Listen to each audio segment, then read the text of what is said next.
Welcome back to Dear Dog Fanatic. I'm your host, Kirsten, but you can call me Kay. I am a virtual dog trainer and dog mom of 3, and today we have a special guest. Kay, why don't you introduce yourself to the audience, what it is that you do, and about your 2 pups that you have at home? Sure. My name's Kari Morin. I work from home with 2 very dedicated coworkers. I say I'm their emotional support human, and one is convinced she's my head of security. What I do professionally is I help women navigate life's unexpected twists and transitions without losing themselves in the process. And honestly, my dogs are great reminders of some of the things that I teach and coach people around, which is they're present. They don't worry about 5 years from now. They insist on walks and connection and fresh air and taking breaks. And they're actually better at self-care than most of my clients and me. And a lot of my work is also really inspired by my journey with one of my children who has disabilities. And so our dogs are a big part of that as well. Amazing. There is definitely so much to get into there, but right off the top, I just want to touch on what you said. And this is something that I end up talking to about with a lot of my private clients, but I don't necessarily put this out there messaging wise because it's not at the forefront of what I do. But our dogs are a lot better at taking care of ourselves, a lot better at taking care of themselves than we are ourselves. Totally. The reason why is because all humans, all animals, we are self-centered, not necessarily in a bad way, but seeking to meet our own needs and interests. Now, with dogs, we don't socialize them away from being able to meet our own needs. However, for humans, a lot of times we are taught to be people pleasers, to put others before ourselves. And I'm not saying that having consideration for other people isn't important. But what will happen is then we won't look after ourselves and then we don't have a full cup. And then we're less able to look after our dogs, actually, because we haven't met our own needs. Totally. Oh my gosh, that's so true. I get so much inspiration and reminders from them. And I often think because we go through some really rough ups and downs with my son's health, and there's a lot of chaos in the world as well right now. And I often think, I don't know how people do it without the comfort, but also the reminders from dogs. Yes. Like, have to get fresh air, Mhm. you have to drink water, you have to take care of yourself, no matter what, every day. Those like fundamental things will keep you buoyant enough to float with everything. Absolutely. I actually, funnily enough, made a post the other day about a way to take care of yourself by linking up your habits with the habits that you're doing for your dog. So to your point, oh, okay, you went to refill your dog's water bowl. Maybe it's time for you to have a sip of water. Trying to pair those things, your dog's opportunity for a walk and socializing and using their mental enrichment is maybe your opportunity to actually step away from your desk and reset. So some of that's mind shifts, some of that is mind shifting activities, but also some of that is very real. Okay, we're just going to change around how we operate through life and pick up some new habits. It makes a big difference. Oh my gosh, yes. And it's funny as you're saying that, what I'm thinking about is I'm not great. I'm actually not great at routine, but it's like something that I know really helps people. Time blocking and like so it's something I've really worked on so that I can feel, genuine in teaching that. But really, truly, it's my dogs who keep me on routine, and they're the ones who look at me like, "Don't you know it's time to eat? Don't you know it's time to go out? Don't you know it's time to go to bed?" No, um, absolutely. It is so yeah, something I frequently will have conversations with my husband about because he will say, oh, what do you mean you didn't get up to go use the bathroom or grab a drink of water or right. things like that? And I'm like, well, when you're looking after the dogs with my ADHD, I tend to hyper focus, especially if it's something I'm interested in. And I tend to work really hard, as most of us who work for ourselves do. So you'll just focus in on the task. And so if you don't have the external stimuli of your dog being like, hey, mom, I need to go out and potty, or I need water, or where's my dinner, I can sometimes forget to look after myself. So I Yeah. completely agree with you there.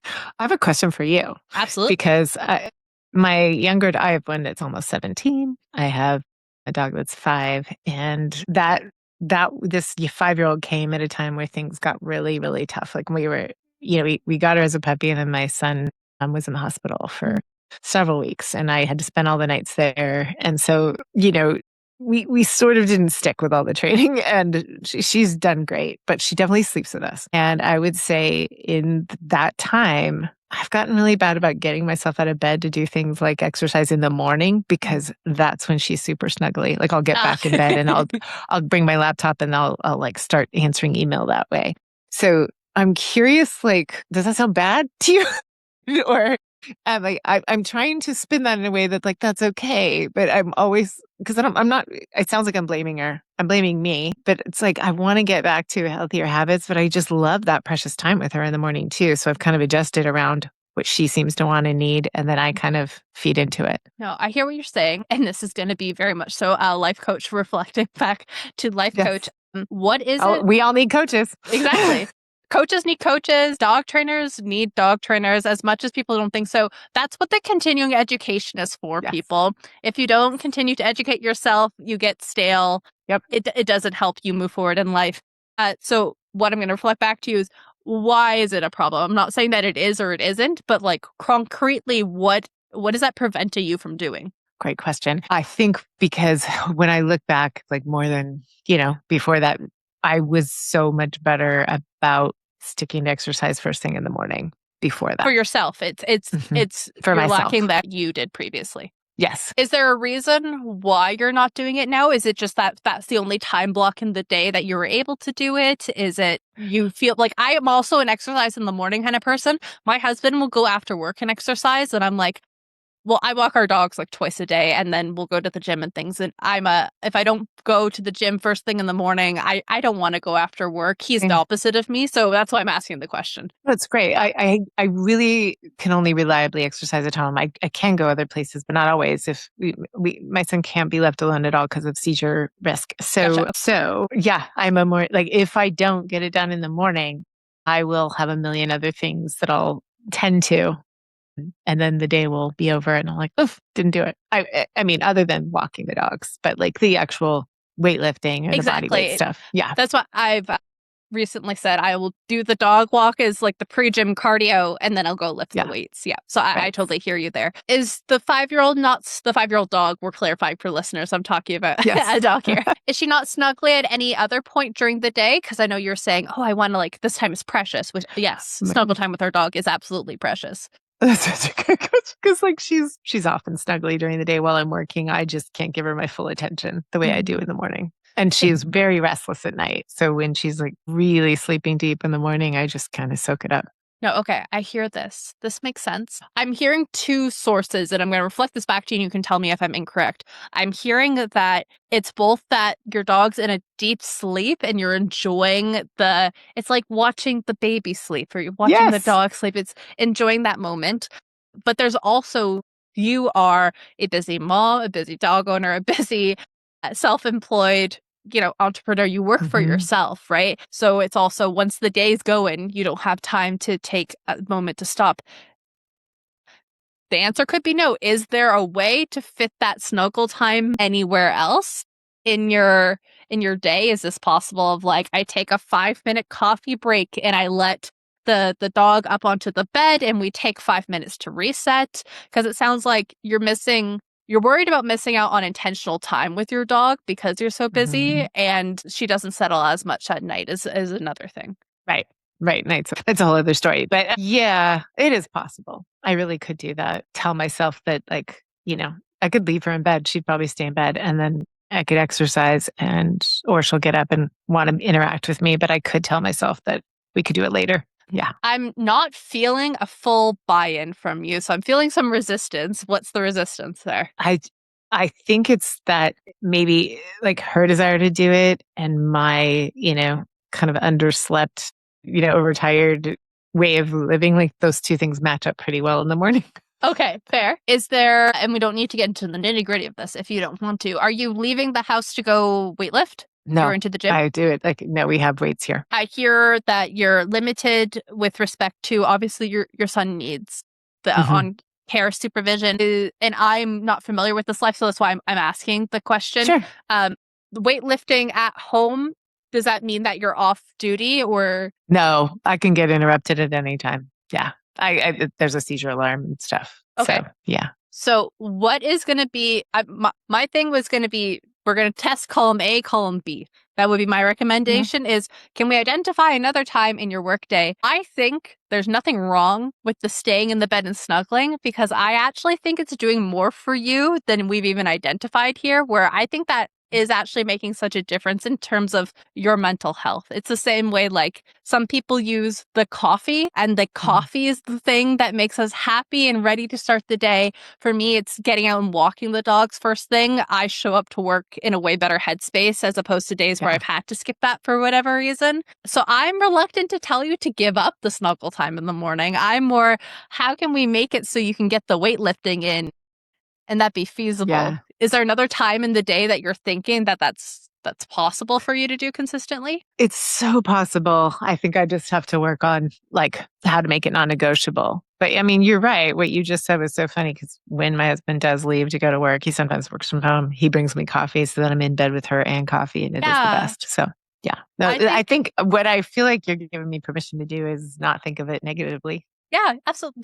Actually, from both a dog training and a dog momming, a dog owner perspective, I see nothing wrong with that because I don't think it's actually impeding your ability to show up for your child, your dog, your work. It's just, okay, right now, that used to be the slot for exercise. Where can we fit exercise in Yes. elsewhere? And so you're going to be able to best determine what that is. I am someone who likes checklists. So what I would just do is I would just put all these things on a checklist because then I would get the little dopamine hit when I cross things off.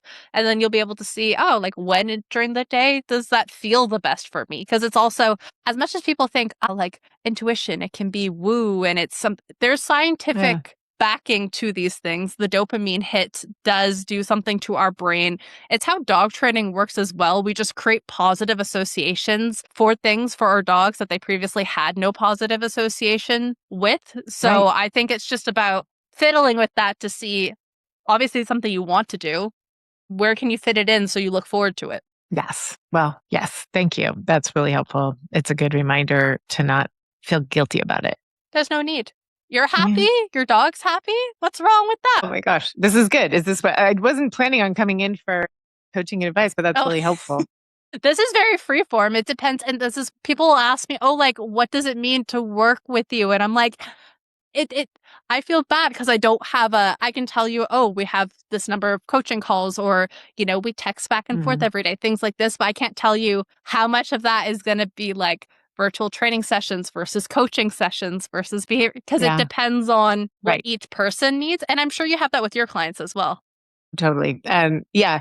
And honestly, I was just telling someone else this that because I need the possibility of flexibility if a seizure happens or an elderly dog, stumbles, I give a lot more leeway to clients than, maybe I would have or had been trained to do because it's like, hey, I might need to reschedule. So if you need to reschedule, I'm very flexible. And I worried about that being less than professional, but it ended up really attracting all the right clients. And it's so rare in the over 10 years I've been doing this as a second career, so rare that I've ever had to reschedule. But it is so nice to just kind of go into it with like, I live with an elderly dog and a kid who might need me. So this is what happens. But I think this is why also entrepreneurship is so powerful, especially for women. Not that it can't be for folks of any gender, but a lot of the caring for parents, caring for children, caring for the dogs, a lot of times that does end up being their role. And I think it's very helpful to have the flexibility, like you said, where perhaps an employer wouldn't give us that level of ability to move things around should something happen. It's been really nice being a client and also working with a lot of moms out Right. there because, yeah, that is exactly the thing is, even from a practitioner working with mom's perspective, I know that sometimes they'll just need to cancel because something happened Yeah. and the kid is sick. And that is just what happens when that is who you're Yes. working with. And there's nothing wrong with that. And I wish that that would be the standard in the workforce in general. And I don't know why it's not. That's a whole Well, other it's like, topic.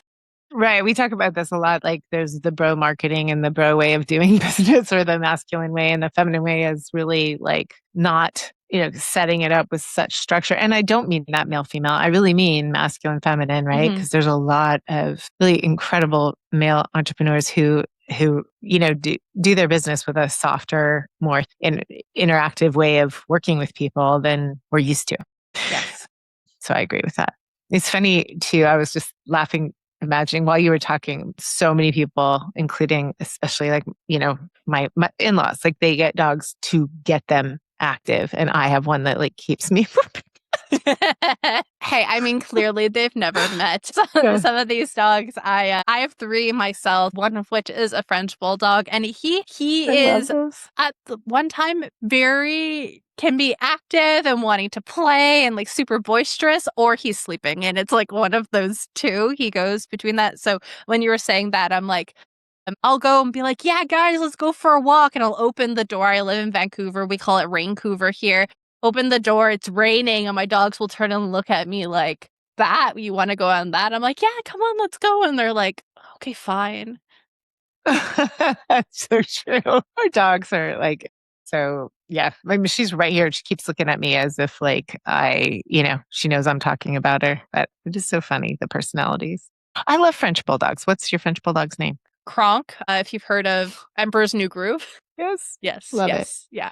I'm probably like not aging myself as in making myself seem older, but aging as in you can probably guess the age. My three dogs are Velma from Scooby Doo, Kronk from Emperor's New Groove, and Lilo from Lilo and Stitch. That's awesome.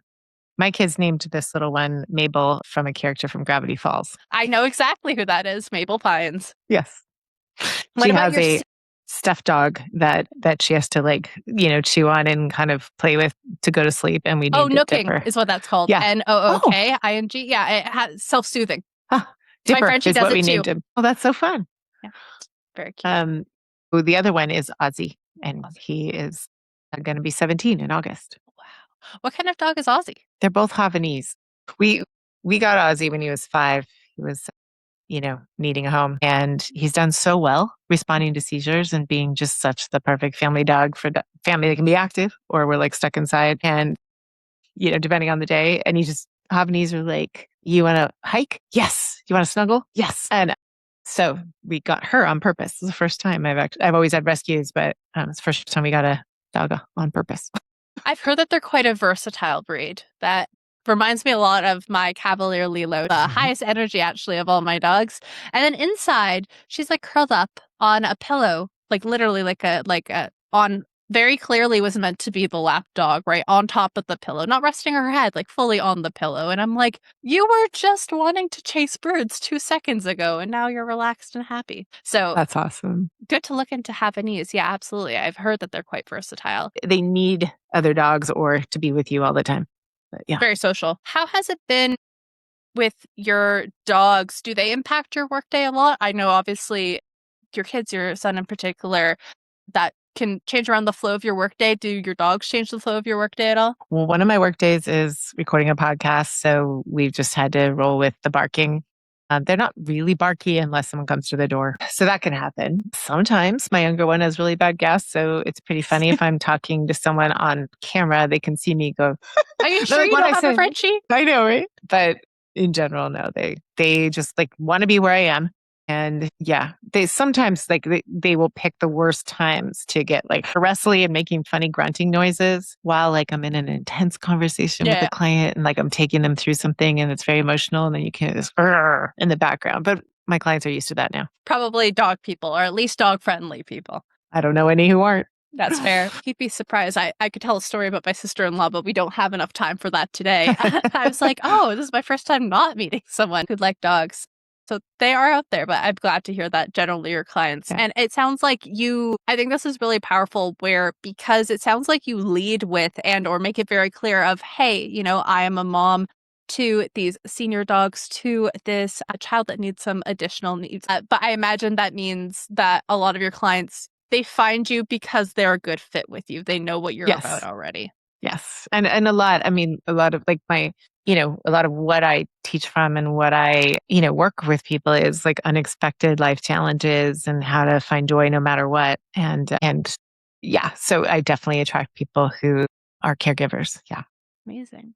Well, I think this is a great segue to talk about your podcast and what it is that you do and how people can probably find and work with you. Like, who are you looking to come find you? I generally tend to work with women. I have worked with men, definitely, but I tend to work with women, 30s, 40s, 50s, and beyond, who are going through a big life change, right? Sometimes it's the unexpected illness of a loved one or the ongoing needs.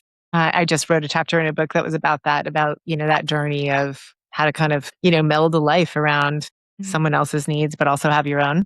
But really, truly, like our podcast, I co host with someone named Lisa Callahan. She's an amazing coach, and it's called The Things We Know. And we really are broadcasting, we're in our fourth season to women who are ready to make any chapter their next best chapter, no matter what's going on, whether it's career change, empty nesting, divorce, post illness, anything like that. And so both of us, we have different niches, but they sort of overlap in that way. And yeah, I'm always wanting to work with women who are craving connection and courage and resilience by getting that kind of support and just feeling seen and heard, which is why we also co-host retreats twice a year for that experience, to be in the room with other women who are just ready for including themselves in all that they put out in the world.